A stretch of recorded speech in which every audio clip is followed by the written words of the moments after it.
মাধবী অনিন্দ প্রকাশের বই 2025 সালের 21শে বইমেলার নতুন উপন্যাস মাধবী। প্রচ্ছদ করেছেন ধ্রুবেশ। মাধবী মূলত মেয়েদের জীবনের উপাখ্যান। এই উপন্যাসের প্রধান চরিত্রের নাম মাধবী। তার জীবনের সুখ দুঃখ আনন্দ বেদনার গল্প।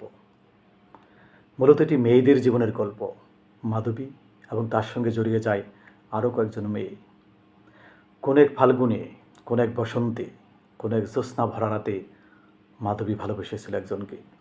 সেই ভালোবাসার মানুষটি মাধবীর সঙ্গে বঞ্চনা করে। শুরু হয় মাধবীর অন্য জীবন। পুরোটা নাইবা বললাম, উপন্যাসটি বললেই তা বোঝা যাবে। এই উপন্যাসে আমি বোঝাতে চেয়েছি বা দেখাতে চেয়েছি বা এর বিশেষত্ব হচ্ছে মাধবী হেরে যায় না, কিংবা মাধবীরা কখনো হার মানে না। জীবন যুদ্ধে তারা জয়ী হয়, সফল হয়। এটি মেয়েদের গল্প, সফলতার গল্প। হতাশা, সুখ দুঃখ বাদেই চলে আসে সেই সফলতা, কিন্তু তার জন্য দীর্ঘ পথ পাড়ি দিতে হয়। অনিন্দ প্রকাশকে ধন্যবাদ আমার এই বইটি প্রকাশ করার জন্য। প্রিয়জন, এখন বইমেলা না থাকলেও রকমারিতে অর্ডার দিয়ে বাংলাদেশের যে কোনো অঞ্চল থেকে আপনারা বইটি সংগ্রহ করতে পারেন।